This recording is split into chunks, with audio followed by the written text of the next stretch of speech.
of the breath. Okay, and we're being recorded.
Mm. So then the third part of the meditation session is generating a positive motivation. So this is something we should always try to do, generally at the beginning of each day, but especially at the beginning of a Dharma activity, like a meditation session or a teaching or a study session. So yeah, so what I was saying last week, I think was, well, I was just explaining a bit about generating a positive motivation. That first we think of, basically the question is why, why am I doing this, right? So we ask ourselves, why am I doing this meditation? And then consider, what do we aim to achieve by doing that for ourselves, both in the short term and in the long term, and then also for others, because our lives are by their nature interconnected with countless others, our family and friends and countless strangers, humans, animals, and other kinds of beings. So what do we what do we want to achieve through a meditation session for the welfare of countless other beings as well. And then if you like, you can visualize yourself surrounded by countless other sentient beings. Um, mm. So this week, since the session is about the mind, it's maybe to generate a positive motivation, helpful a bit to think about the importance of um, learning more about our own mind, learning to control our minds better. Meditating on different aspects of the mind. So one thing that can help also see that is to remember one verse from Sutra spoken by Shakyamuni Buddha, in which the Buddha said, do not commit any non-virtuous actions or harmful actions. Perfect every virtue or every positive quality. Try to perfect it to the best that you possibly can. Subdue your own mind. This is the teaching of the Buddha. So the Buddha there is saying, in order to avoid any harmful actions, in order to develop to perfection any positive qualities, it all depends upon controlling one's own mind, subduing the mind or taming one's mind, bringing peace and insight, yeah, gaining skill in the way one uses one's own mind. And then he concludes saying, this is the teaching of the Buddha. So this is the way the Buddha, one way he summarized the entirety of his own teachings. But try to relate that to your own personal experience. So thinking, why am I engaging this meditation session, especially on the mind? Looking at the nature of the mind, how to meditate on the mind. What kind of benefit do I hope to bring to myself in the short term and the long term up to full enlightenment?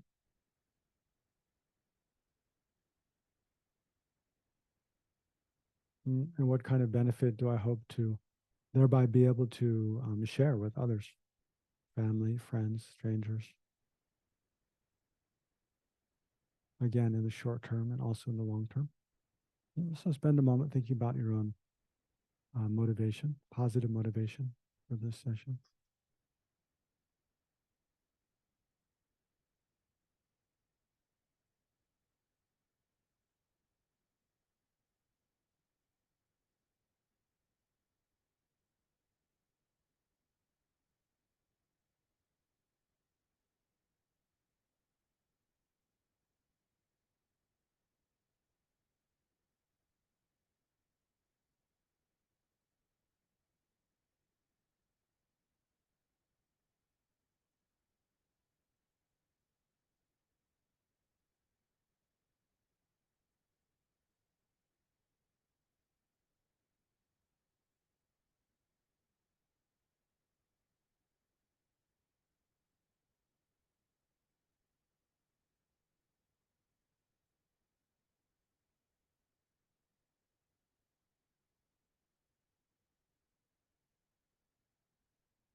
Mm, Okay, so you can relax your attention.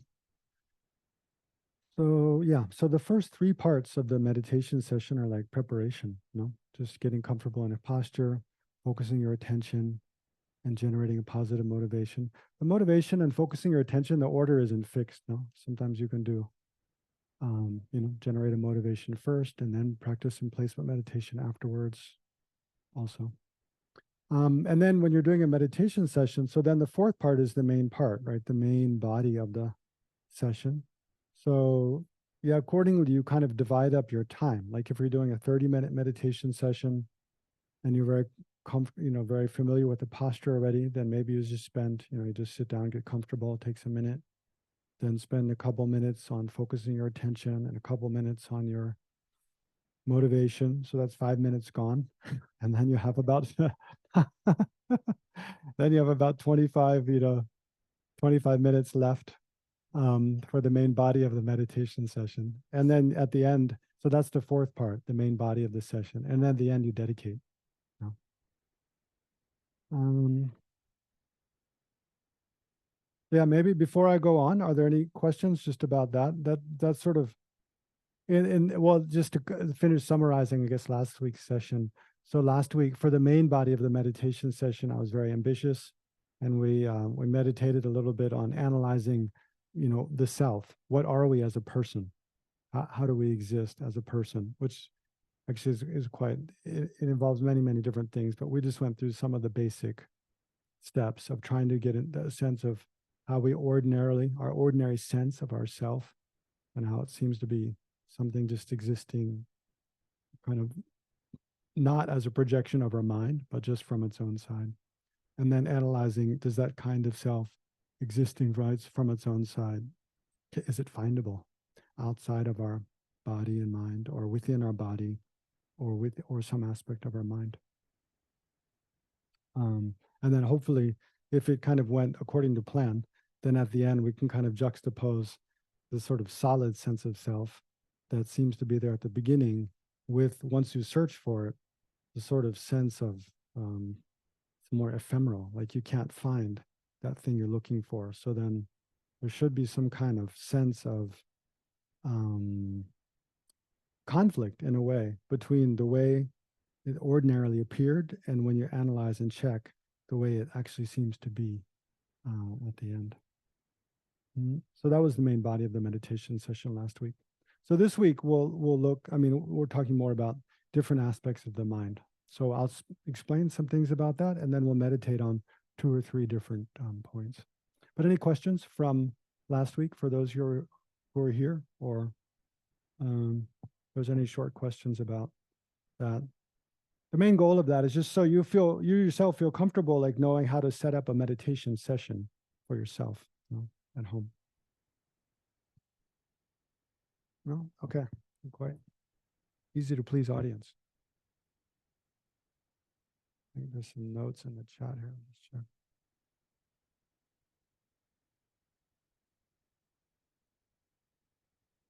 Okay.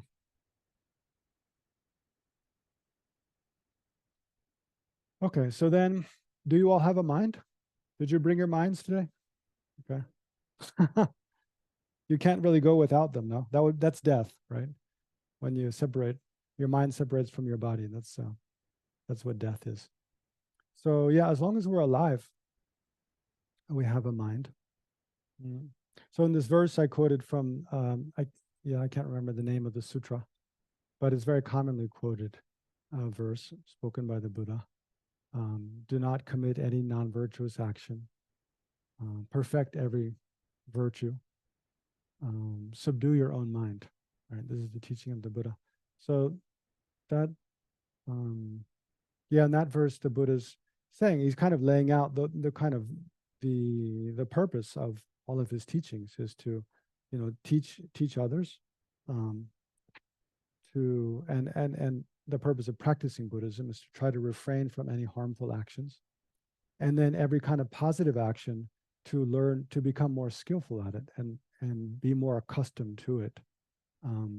So whether the actions of body or speech or of the mind, to learn to continually engage in positive actions, virtuous actions of body, speech, and mind.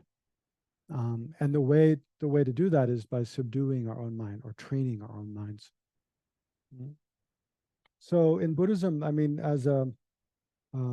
any other religion or any other activity, human activity, the whole point of doing anything is to try to avoid harm, and avoid suffering, pain, unpleasant experiences, and try to maximize happiness and well-being, positive experiences. So, one big question that's very good to meditate on again and again is that true? Is it true that all of my own actions are motivated by a wish, in some way to have well-being and happiness and avoid suffering? And is that true for other people? Is that true for animals? So one of the fundamental Buddhist observations is that's true for any sentient being, any being that has a mind, down to the smallest insects or even single-celled organisms, that their every action is motivated by a wish to have, well-being. So in terms of like a very, small microscopic organism, that happiness, it's not like, they want to be famous and wealthy and powerful or something. Happiness takes the form of just staying alive, no, just sustaining their life. So that's kind of the most fundamental form of well-being, is just being alive, as opposed to being killed, right, or starving and dying. Um, so for a very small organism, then happiness, their movement towards food or pursue food is driven by that wish to flourish, basically, to stay alive, and not only stay alive, but to flourish. Right? Um, yeah.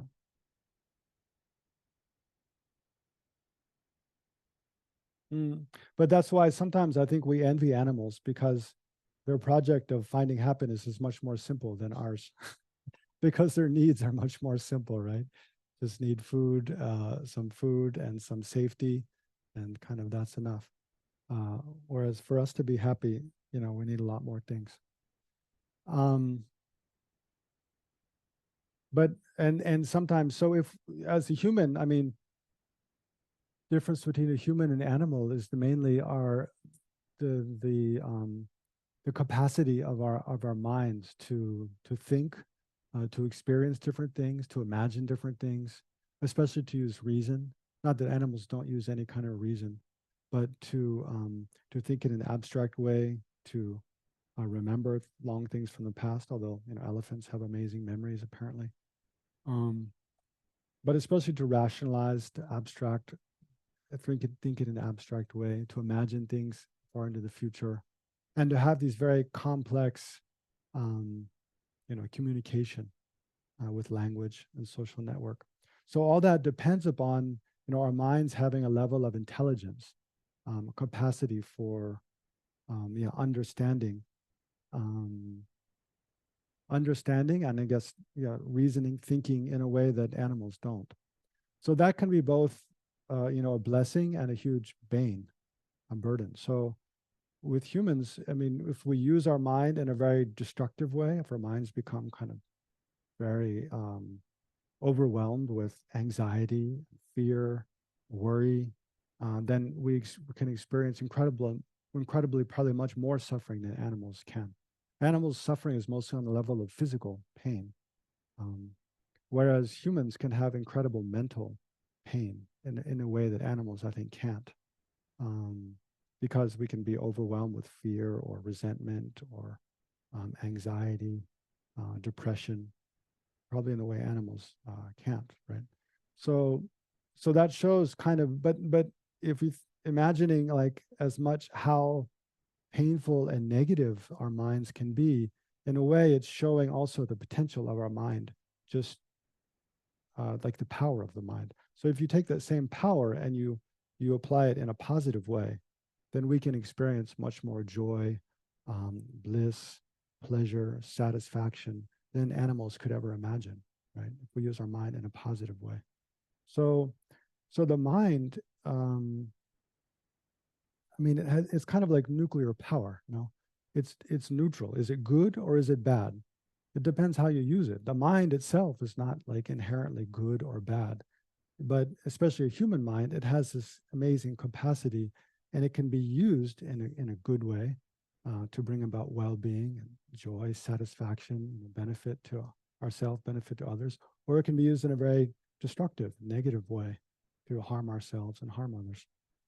So that's why it's so important to put time and energy into learning about how our mind works and learning about how to control our minds better. Because if we just follow the habitual tendencies that we have, for some of us, we might be very fortunate that from past lives or from childhood, we naturally have very positive tendencies of mind, and we don't have to do much just to be happy and content and adjust to, react or sort of make the best of different situations. But for others of us, we have a lot of negative, for most of us probably, we have a lot of negative tendencies from past lives or from childhood, where we react in quite negative ways to different situations, to other people or to things that happen just to us, or the way we think about ourselves, and so it brings up a lot of suffering. Mm. So in order to, yeah, reduce our own suffering and bring about well-being and happiness for ourselves and others, it's important to learn more about our mind and learn how to control our mind. And I guess another thing, maybe, I mean, maybe it's a little different in why, I mean, why in Buddhism there's so much focus on the mind is because there's no belief in a creator God as well. Like the Buddha's whole, I mean, the Buddha's whole, part of his whole kind of worldview is that actually the world, you know, we are not created by someone else. Of course, our body and mind arise in dependence upon very many causes and conditions.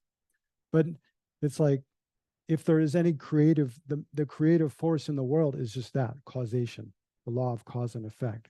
There's no like omnipotent being who created the world according to their own intention or something. And so there's no all powerful being that we can pray to and that they will like bless us and bless our lives to be like good and happy. Whether our lives are good and happy mainly depends upon our own actions. Right? And our own actions all originate with our own mind, right? Our voluntary actions. Of course, there's involuntary actions like my heart beating. We don't have to think, okay, beat, beat, beat, beat, beat. No, it just beats, right? But all of our voluntary actions, like moving my hands when I'm talking like this, arise from the mind. All of our speech arises from the mind.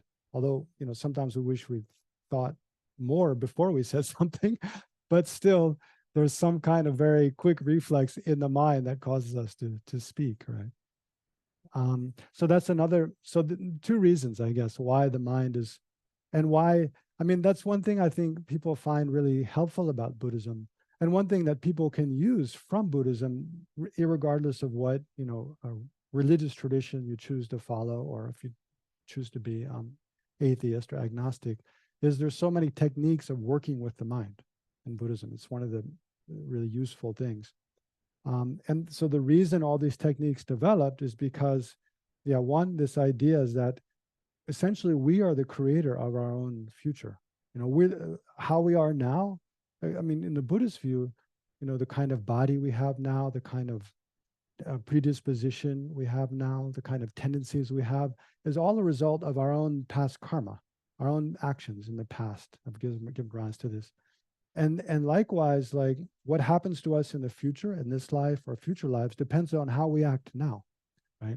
So the creator of the whole universe is, I mean, well, on a, yeah, this is maybe digressing, but the whole universe, the way everything, even the external environment, is a product of our collective karma, right? It's not not one individual created the planet Earth, but the planet Earth and the solar system and the galaxy and the whole universe from the Big Bang till now, and before that, all of those things, like essentially, I guess mind is a fundamental force in the universe in the Buddhist worldview, and then the intentions of sentient beings that shapes the universe, just as the intention of us as an individual shapes us as an individual. Mm. Yeah, I have to be careful in this session not to digress because there's so many different directions to possibly go, and I don't want to miss the main points before we run out of time. Um, yeah. Okay. So yeah, the reason in Buddhism mind is so important is because it's essentially our mind is the primary creative force. It's not a creator God, not matter and physical properties, but intention, the mind, and especially the kind of intentions we develop. Now that doesn't matter. Sometimes people misinterpret that as meaning like, you know, whatever you whatever you believe, that becomes your reality. Um, that's not quite true. Like it's more complex than that. It's not like we just, you know, can think, no, I don't walk on the ground anymore. I just float through the air, and that happens.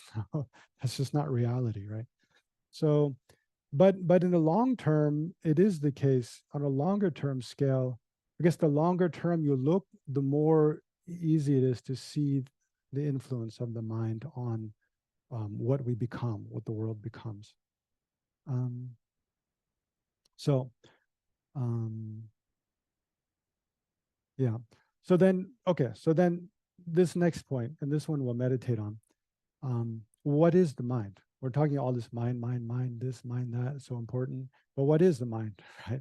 So the definition of mind in Buddhism is that which is clear and knowing, right? That which is clear and knowing.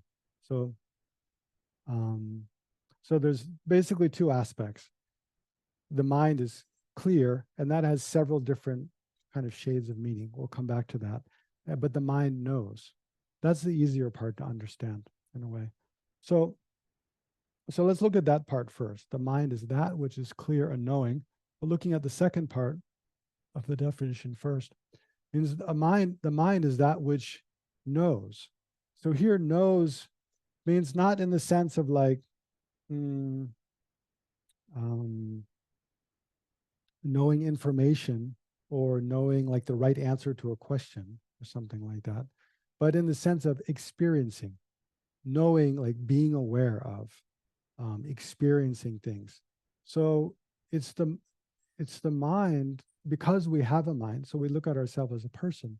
It's because we have a mind that we're able to experience things, right? So we experience things in different ways. Because we have a human body, we experience things through the five sense doors. Through our eyes, we see things. And then, well, it's not through our eyes, we say that, but it's like independence upon our eyes, we're able to have visual experience. Independence upon having ears, well-functioning ears, we're able to experience sounds, right? Imagine if our eyes were destroyed for somehow, we wouldn't be able to have visual experience, right? At least external, maybe internal or something, but the external, visual, external world of shapes and colors and so forth, they wouldn't be able to experience. So independence upon ears, we can experience sounds. If we didn't have good functioning ears, we couldn't experience that whole aspect of, of reality.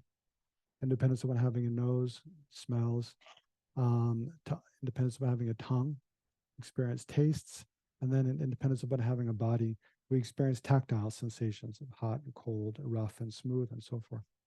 So that's the sense. So those, so correlating with those five sense doors, you can say, the eyes, ears, nose, tongue, and body, we have five sense consciousness. Like the consciousness that experiences visual forms independence upon the eyes is called the eye sense consciousness. And then down to the body sense consciousness. So it's those five sense consciousness through which we experience the external world and the physical aspects of our body. But then there's a sixth consciousness, our mental consciousness. So whenever we remember something that happened in the past, so just try to remember something now that happened in the past.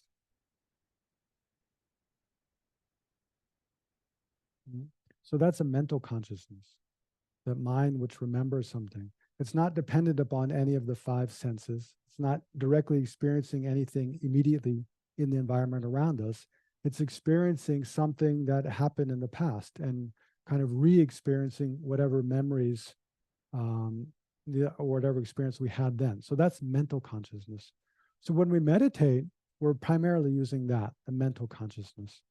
And one aspect of the posture is that we want to, of course, our body be in a comfortable physical position, but also we kind of, remember how I was saying with the eyes, you cast the eyes down and kind of turn the attention in and don't look at anything externally. Leave your vision in unfocused in space. So you can kind of see from that how we're withdrawing our mental energy from the eye sense consciousness and drawing the energy inwards, focusing on our mental consciousness. So when you meditate, you're kind of doing that. You withdraw your interest, withdraw your main consideration from the external world, which means from your sense consciousness, and you try to put more energy into your mental consciousness and use that to meditate. Okay. So the definition of the mind is that which is clear and knowing. So you can see we have these five sense consciousness and the mental consciousness, but we can ask the question, what does it mean that their nature is to know, right? It means their nature is to experience an object. So any instance so here we're using the word mind, awareness, consciousness as synonyms. They all mean the same thing, essentially, right? but it's the nature of, so the mind or the mental consciousness, the sense consciousness, to know an object means to be aware of an object. So I find it helpful to like compare with something that's inanimate, that's not conscious, right? So um, we could take the carpet as an example. This nice beige carpet, wall-to-wall carpet. Um, is the carpet aware that there are cushions on it? No, not at all. No. But yet we're in the same space as the carpet, but we are aware that there are cushions on the carpet. No, so I find it helpful to kind of juxtapose, what does it mean that I, as a person, that I am aware or that my mind knows something? It's like, you can look at anything around you that you're aware of, and then another inanimate object in that space. Just like now, I'm looking at on my laptop, I have the Zoom room in front of me. You don't have it there. But like my computer, all the people in the Zoom room are appearing on my laptop, but the laptop's not aware of that. Laptop doesn't know that, but I know that. I'm aware. So what is the difference between, you know, like the carpet, we're sitting on the carpet. Our weight is bearing down on the carpet. If it was aware, it might ask us to move outside, stop walking on it. But the carpet's not aware of that because it doesn't have a mind, right? Essentially. So that's that aspect of awareness. The mind is experiences an object. So any instance of mind, it always has an object. It's always aware of something. So that's that of the definition, that which is clear and knowing, that's the knowing part.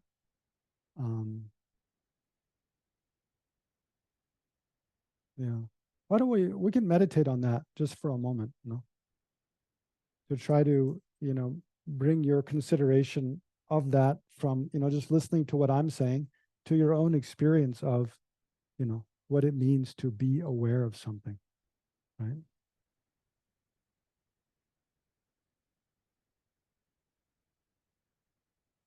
So you can ask yourself this question: what is it, my mind? What is my mind? If my mind is that which knows, what is that? What's the nature of that to know, to be aware, to experience something?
Mm.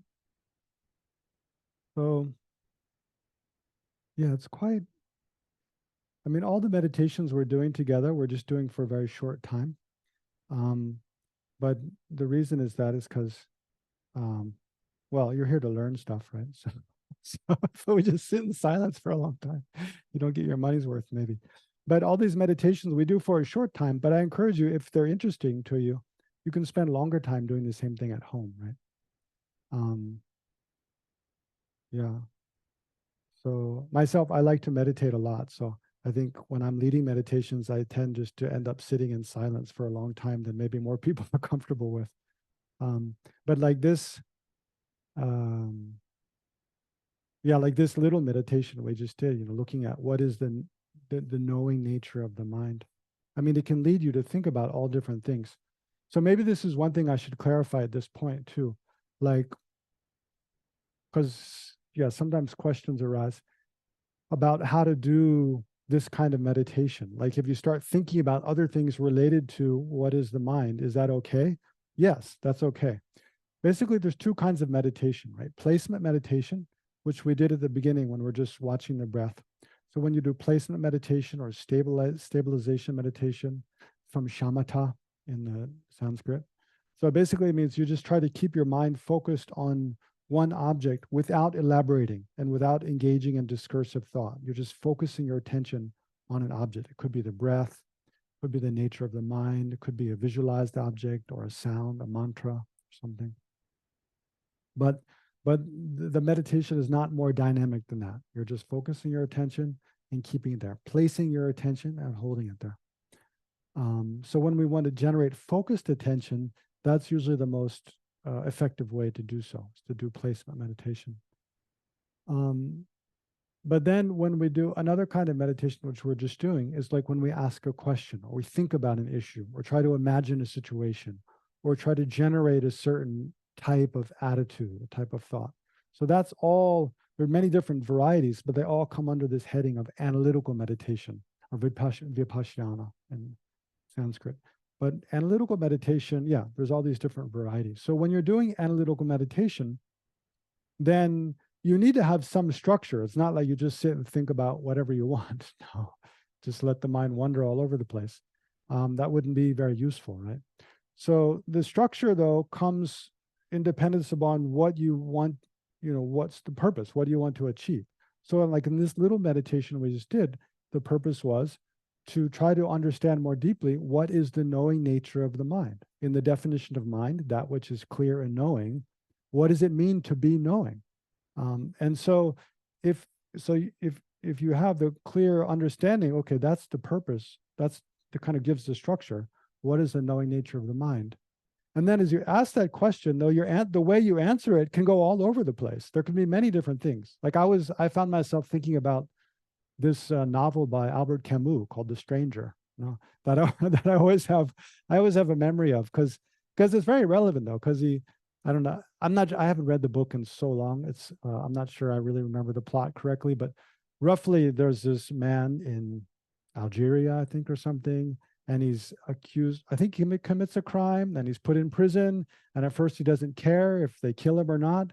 But then he's in prison and he ends up at one point, just all he has is one window through which he can see a bit of the sky. And and he ends up thinking, like, if I could only stay alive just to experience that, it's worth it, which is quite profound. It's existentialism, right? So, but it's very relevant. If you imagine like what it would be like to not have a mind at all, just to be like the carpet. People walk on you all day long and you don't even know it.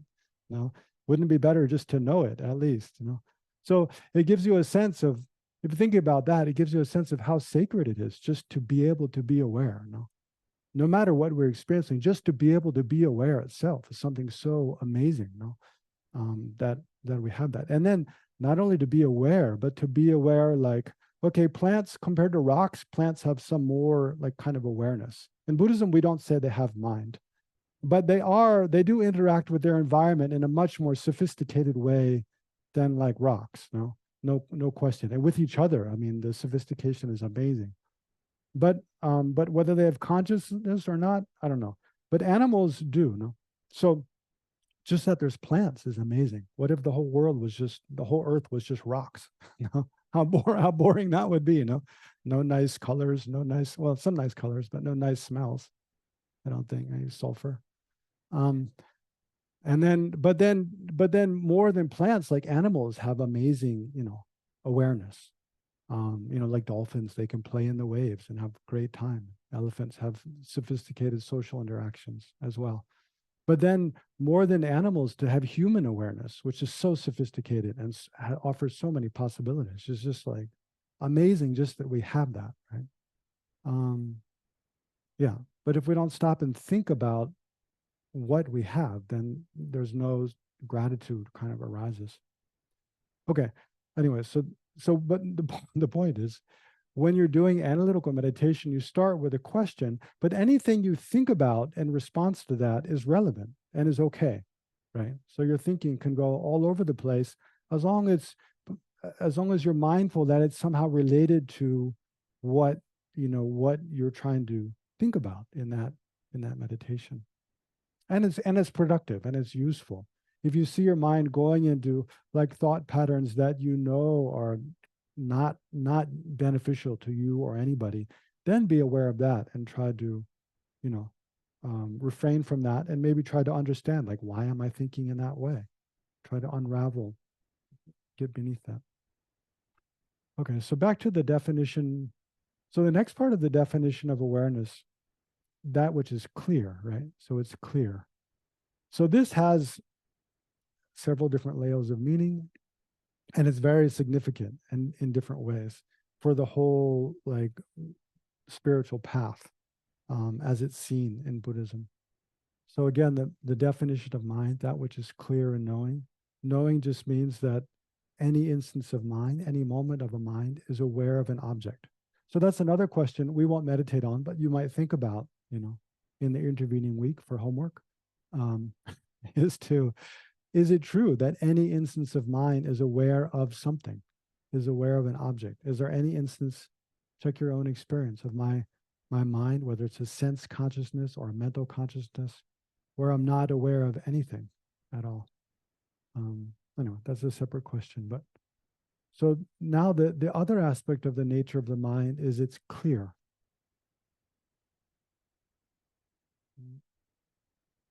Well, the first meaning of that, and so this word clear, well, yeah. Um, in in this center, Land of Medicine Buddha, we're basically looking at Buddhism through the lineage of the Tibetan Buddhism.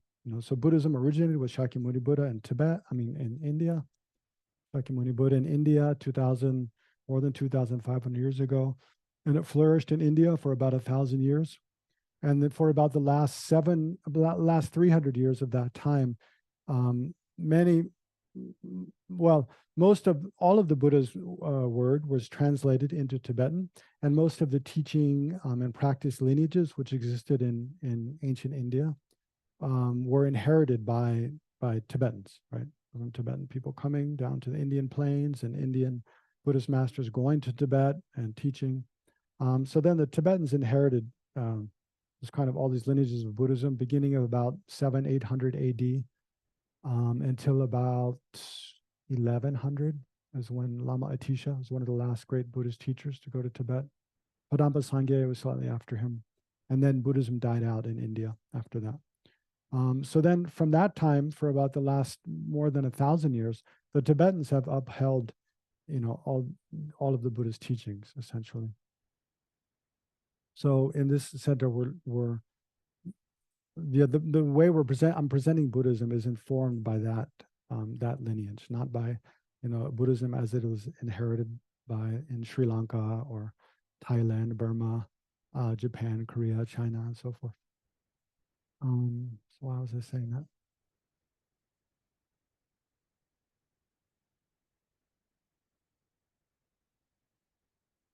Something related to the mind being clear. But I forgot how they connected now. Um, yeah, I don't know. I'll probably remember it in a second.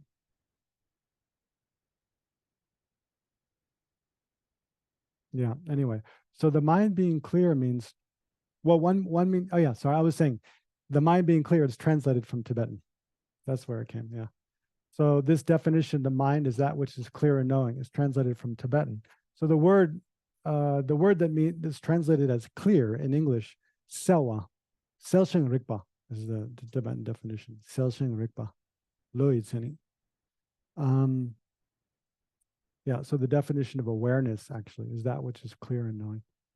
the word translated as clear, in Tibetan, that word sewa, it has both the connotation of being like clear, like transparent, like glass is clear, it's transparent, or luminous also, like the light illuminates it in the way that it clears away darkness. Actually, it's interesting in English, those two meanings of clear, like to clear away something, like light clears away darkness, or the glass is clear. Like, why does the same, it's interesting, the same word has those two different connotations, similarly as it sewa does in Tibetan. It's kind of strange. I don't know what the etymology of clear is, but it'd be interesting to know why are those two meanings? Something like a mirror is clear, or like light clears away darkness, or you clear away the dishes from the table. No? Why are those meanings related? Or I don't know. Anyway, that's yeah, but it's in a way it's very good translation because it has the word clear also has those connotations. So in one way, our mind is clear, more um, like a mirror is clear, or water is clear, or the sky is clear. There's those three examples actually. Um, so a mirror is clear in the sense that any object can be reflected in the mirror, and no reflection is part of the mirror, right? So if you have a mirror, a very clear mirror. If I hold the mouse in front of it, it reflects the mouse. But is the reflection of the mouse part of the mirror? No. When you move the mouse away, the reflection is gone. And then something else can be reflected. If I hold the watch in front, that's reflected, and then it's gone. And then this, so no reflection that the mirror creates or makes is part of the mirror, is fixed in the space of the mirror. So like that with our mind, different things can appear to the mind, different objects, all different objects, everything that exists, anything in existence can appear to the mind, right? But none of those, the appearance of anything to our mind is never fixed in part of the mind. So our mind in that way, it's like a mirror. It's like this, in a way, it's like, well, I shouldn't give too many analogies or they all get mixed up. It becomes like a very bad soup. But our mind, well, is like, I'll stick with the mirror. Our mind is like a mirror in that any object can appear to it, but the appearance of any of those objects is not fixed in the space of the mind. When we turn our attention, then that object is no longer appears and something else appears.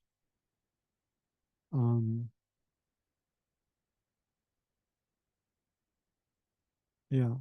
So then, I mean, some of the import of that, well, one very positive aspect of that is that it means, like, especially when we have negative states of mind, we're very upset at someone else, something they did, or we remember something very, hurtful from the past that happened to us, or we have a very low view, a negative view of ourselves, or a very dark kind of view of the world at large.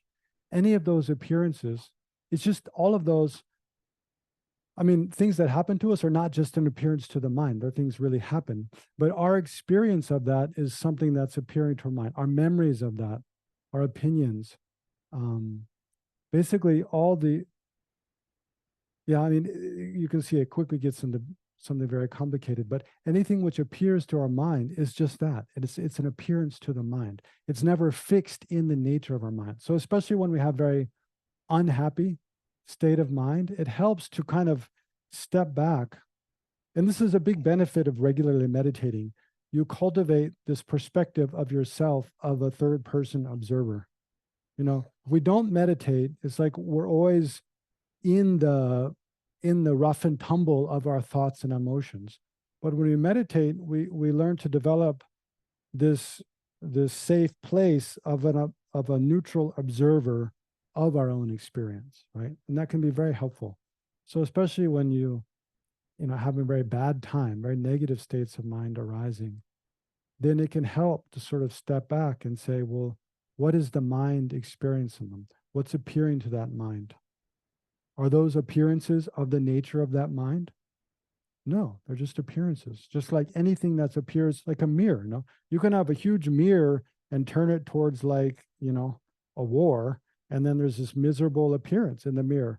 But you can, the same mirror, you can turn it a different way towards like a beautiful sunset, and there's, over the ocean on the beach, and there's this beautiful appearance in the mirror. No, so none of those appearances are fixed in the mirror.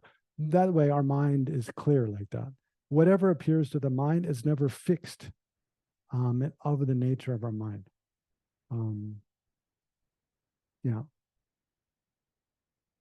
So that also, maybe I'll just say another one thing at least about that.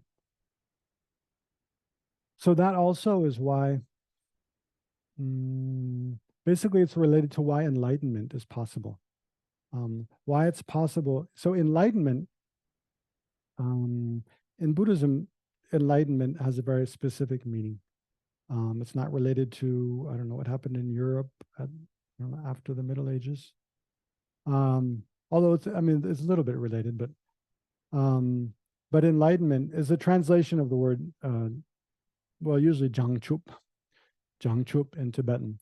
So that those two syllables each have a meaning. Jang means to purify, purify everything negative. So enlightenment is the elimination of all faults, primarily faults of the body, the speech, and the mind. But because faults of the speech and the body both arise from the mind, is primarily elimination of faults in the mind. So the reason it's possible, so in Buddha, the reason it's possible to eliminate faults in the mind is because the mind is simply clear. There's nothing, whatever faulty behavior we have, whatever negative thoughts we have, whatever fears, anxiety, depression, sadness, whatever ignorance we have that obscures our ability to see, none of that is of the nature of the mind. The ignorance is all just like dust on the mirror. It's not of the nature of the mind, so it can be cleared away. So that's why, so that aspect of the mind being clear really is the basis for asserting that enlightenment is possible. And any sentient being, any being with a mind, because the nature of their mind is the same and being fundamentally not of the nature of any object that appears to the mind, then anything that obscures the ability of the mind to know can be cleared away. So here, it's the analogy of water is better. So water is also clear, like pure water. It's totally, clear. If you've ever been like, yeah. I always really notice in India a lot. Here, I don't know so much, but so much you see, like if you're down on the plains, like if you're near the Himalayas, if you're down in Delhi, you look at any like river or stream and it's totally murky and smelly and has foam on the surface and it's not nice. But as you travel, up to Dharamsala, it's up in the Himalayas, the water gets clearer and clearer the higher you go.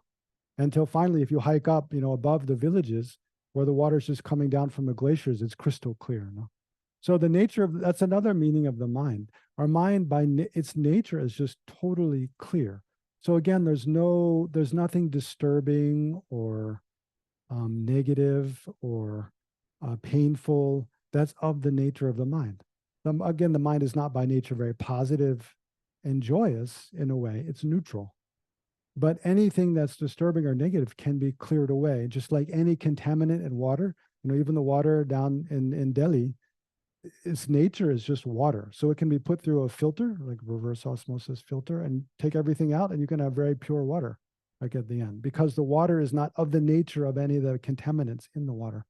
So in that way, also, the water is clear, the mind is clear. It's not whatever pollutes, we have a lot of pollutants in our mind, but none of those are of the nature of our mind, right? Because the nature of the mind is just that which is clear and knowing. So in that way, then enlightenment is possible. So why don't we, maybe we meditate on that for a bit before I say anything else.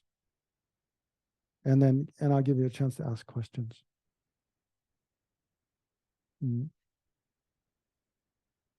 So yeah, get comfortable in your meditation posture again. We'll meditate for another 3 or 4 minutes.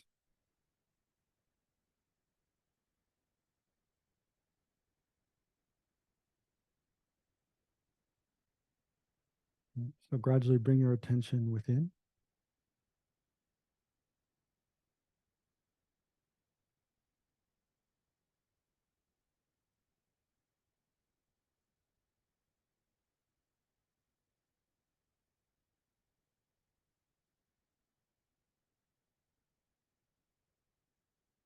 and try to look at your own mind, become aware of your own mind.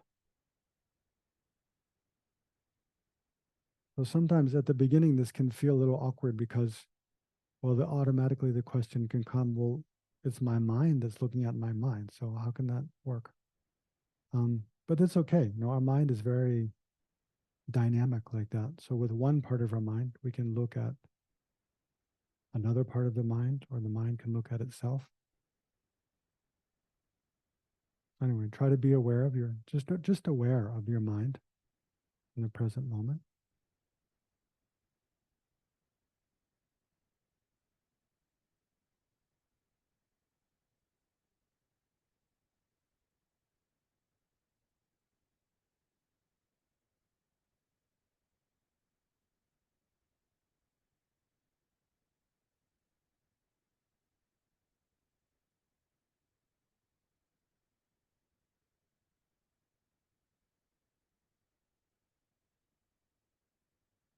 And then, as we were meditating before, try to be aware more specifically of the knowing nature of the mind.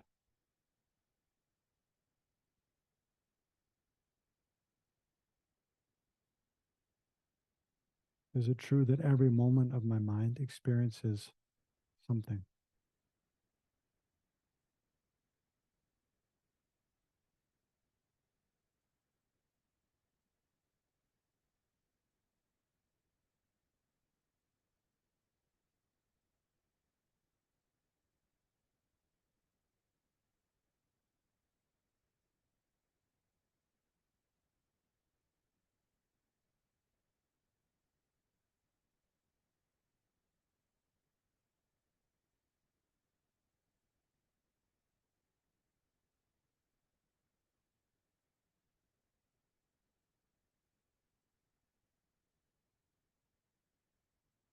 Mm. And then leave that question aside. And we'll turn to the other aspect of the definition, that the mind is clear. So first, remember this analogy of the mirror, that although anything can be reflected in the mirror, none of those appearances or reflections are of the nature of the mirror. So check and ask oneself, for my own mind, is it the case that, well, although my mind is aware of different things, sounds, memories, opinions, tastes, images, visual images, and so forth, are there any objects of my mind? And those are all objects of the mind, right? Are there any objects of the mind, anything that appears to the mind, which is always present in the face of the mind, or which is part of my mind, which always appears? Or is it the case that all of those objects which appear, are not of the nature of the mind? They appear and then that appearance passes away. So in that way, try to get a sense of understanding of this clear nature of the mind in that way.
Mhm. And then use the analogy of water. And I was saying how no matter how polluted water is, it can always, those pollutants are never of the nature of the water, the H2O.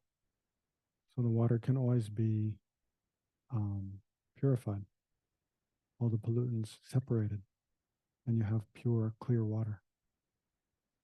So like that, then no matter what contaminants there are in our mind, no matter what pollutes our mind, what disturbing emotions or thoughts, negative thoughts, the anger, jealousy, and so forth, they're never of the nature of the mind itself. And so they can always be cleared away.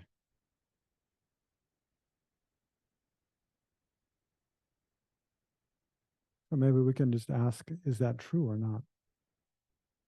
And try to check one's experience. Does it seem that that's true, that any negative state of mind, anything that disturbs the peace of my mind, it's not of the nature of the mind or awareness itself?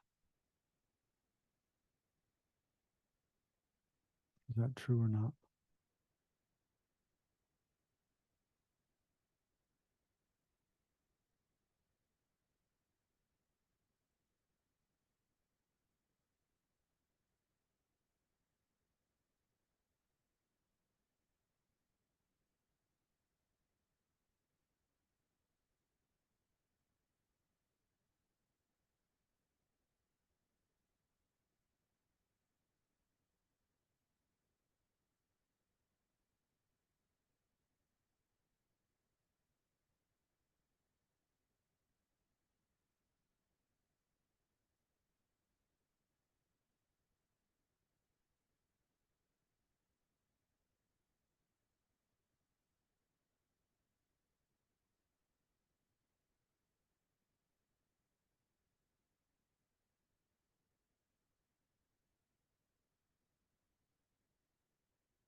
Mhm. Okay, so you can relax your attention. So we just have about 15 minutes left. I will, a couple other things as I'm trying to meditate, I'm remembering I should mention. Um, I'll just mention a couple things briefly and maybe elaborate more at the beginning of next session next week. So one is that in Buddhism, the mind is not considered to be, well, there's different levels of mind. There's gross, kind of more gross states of mind, like our waking state of mind now is considered quite coarse. And then there's more subtle levels of mind, like when we're dreaming. It's a bit more, it's a mental consciousness. It's a bit more subtle, or considered compared to sense consciousness. Our thoughts are a bit more subtle. Um, and those two, probably the gross level of mind, the subtle level of mind, especially like our conceptual thinking, they both have strong correlates with the brain. They probably are both dependent upon our brain, um, yeah, to a large degree. But then there's also very, very subtle level of mind, which is more connected with our subtle energy, like a prana or chi, um, and our life force. So that is considered to be not dependent upon the brain. So in short, I mean, in what is it? In contrast with like modern science or medical science or neuroscience, the mind in Buddhism, mind is not considered like an activity of the brain. The brain is something physical. The mind is something non-physical. Um, Although they have strong correlation and interaction, but it's not that all levels of mind are totally dependent upon the brain function, or having a physical body at all. Well, a gross physical body, I should say. Has a subtle physical substrate, but not like a um, material kind of body. So that, and then so in Buddhism, and the mind has continuity. So every moment of mind or a consciousness, awareness needs to be, because it's a fundamentally different kind of substance from anything matter or material. So what is the substantial cause, the main cause that produces any moment of awareness is a previous moment of awareness. And that's true, all the time, but especially it becomes especially relevant at the moment of conception. Um, so, so when we look at, we can see we have a stream of awareness through time. So there's a question, if we trace that back, like in this life, we can't remember past lives, or most of us can't. But if we trace back our, stream of awareness to the earliest memories we have, where did that come from? And we can imagine, but at the moment of conception or in the womb, where did that stream of awareness come from? In Buddhism, it came from a previous moment of mind. So that's the reason for asserting that there are previous lives, right? And so how did the stream of consciousness begin? Has no beginning, because it can't, something can't come from nothing, right? So there always has to be a previous moment. And then some people think, well, because I think in some Indian philosophical schools, there's the idea there's there's I guess you say, what do you say? Atma? Is that what you call it? Atma? Yeah, like this great ocean of universal mind.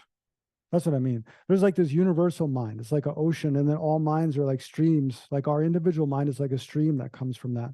In Buddhism, that there's no, yeah, that's refuted with different reasons, right? Because we should all have then universal memories. Like we should all remember the same thing at some point. But we don't. We have individual memories. So in Buddhism, the idea is, the worldview is more like we each have an individual stream of consciousness, which has no beginning and also has no end. And there was never like, they didn't all come from one, and they don't all go to kind of one in the end. Yeah, so I think those are the main things. Just that mind is something immaterial. It's not dependent upon the brain entirely. And then there's continuity of mind. Yeah. There's probably something else, but I'll remember for next week. Any questions? Yes, Nidhi. Nidhi's my friend from Bangalore. For many years, we met at the FPMT center in Bangalore. Yeah, good to see her.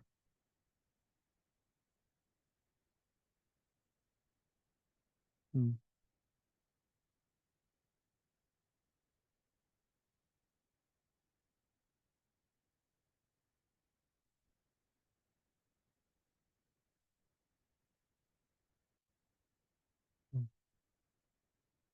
Mm-hmm.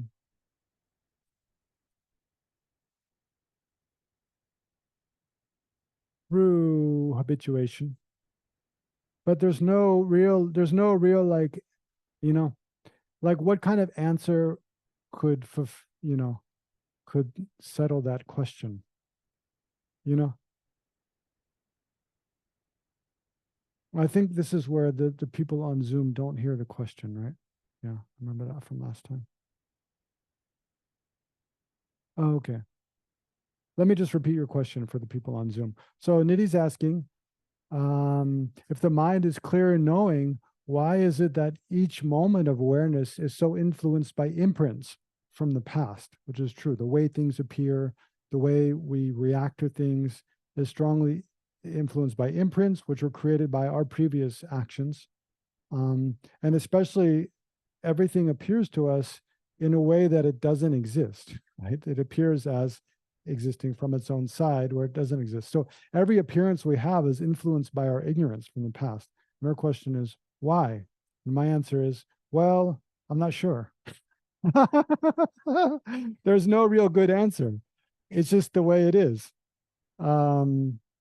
Yeah, I'm mean, so try to imagine like an answer that would fulfill that. There would be some kind of story of, well, in the past we were all pure and we were living with our lovers in a beautiful park, and then someone ate the apple you're not supposed to eat, and then and then the person who owns the park said, now you're all going to have like bad imprints forever. It would be some kind of story like that, but there isn't any story like that in Buddhism. There's no, I mean, Chogyam Trungpa in one book, he kind of tells a story like that, but I think it's like to make us feel better. I don't think it's even reality. Like, uh, I mean, yeah, because the problem is like if you say at some point in the past we didn't have all this burden of imprints and our minds really were just pure in their natural state. But then if our minds are really totally pure, then this is another aspect of mind actually.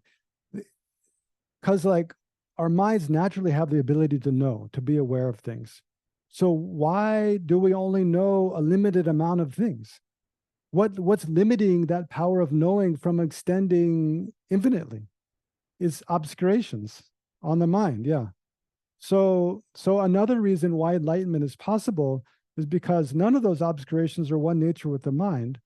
So the more you purify obscurations, the more the radiance of the mind to know extends, and it knows more and more and more. So if at any point in the past there were no obscurations, the mind would have been omniscient. Our mind would have known everything, and there'd be no possibility for obscurations to happen. Because obscurations all come because of mistaken knowing, no? So it has to be in a way that there was always obscuration. And but why? Like, I don't know. Yeah, yeah, yeah. But it doesn't help just to dwell on that question like too much, no? Because the what helps is to see, well, can I clear those obscurations away? And if so, how? And to work on that.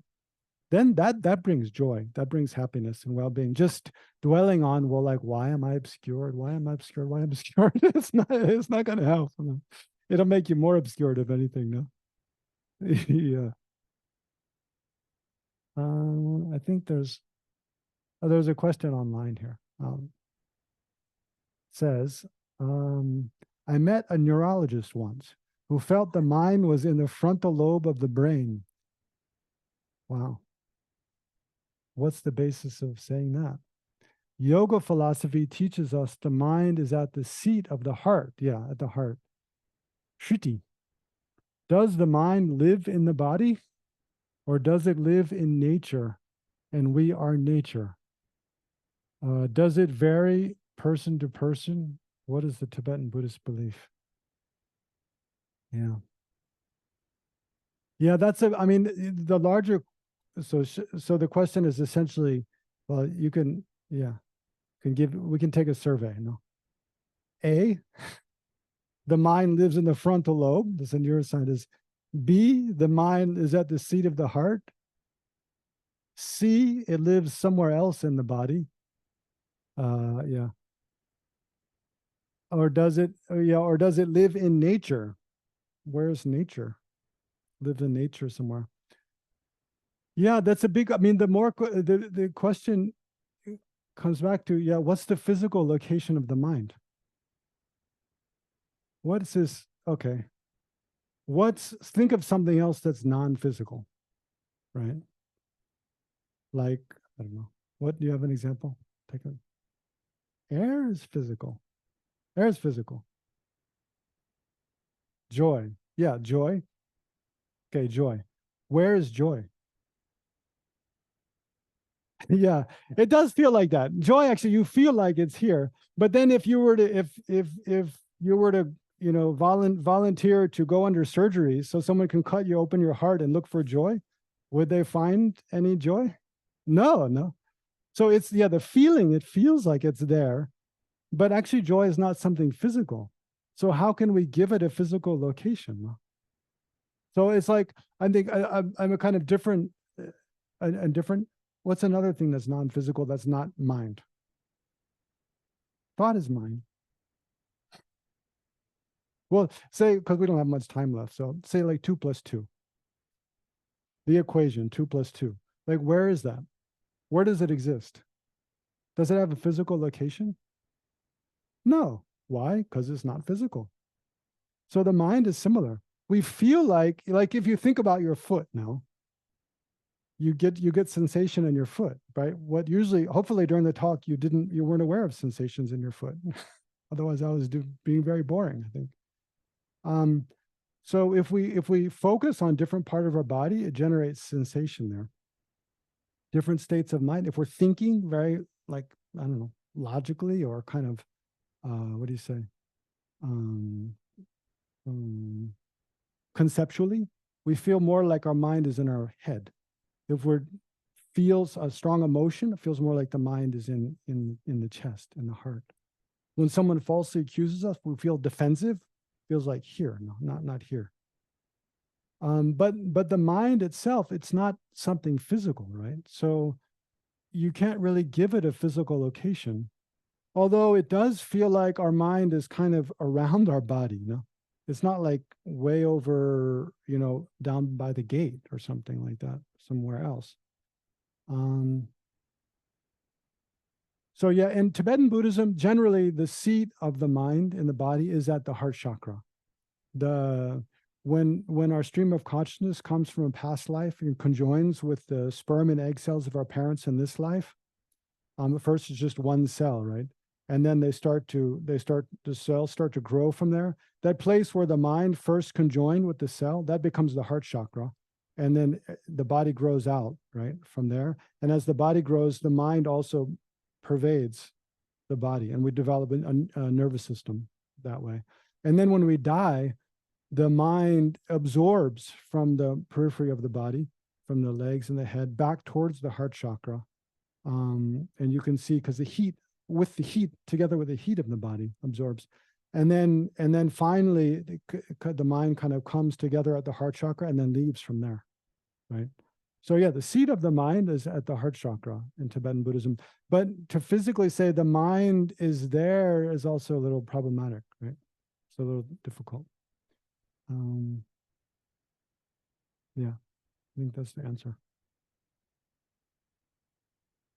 Any other burning questions? We're at 11 o'clock already. No? Okay, then let's dedicate.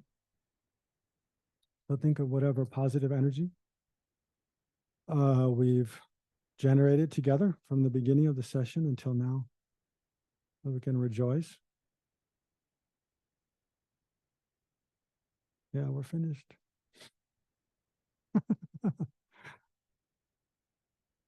Then think of positive energy created by all other beings, ordinary beings like ourselves, doing all kinds of good things, helping one another, generating, just wholesome attitudes. And then all the enlightened beings, Buddhas and Bodhisattvas, and our own teachers, rejoice in all their merit. So think of this ocean of merit or positive energy gathered together.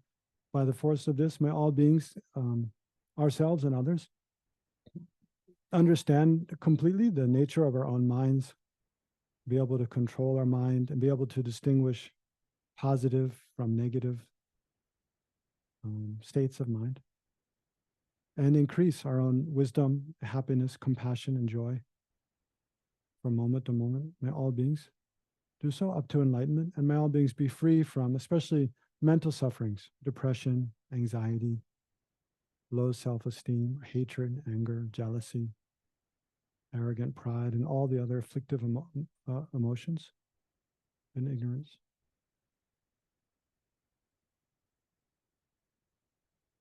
And in short, may all beings have every form of well-being and happiness and be free from every form of suffering. And then bring to mind any other prayers you'd like to make.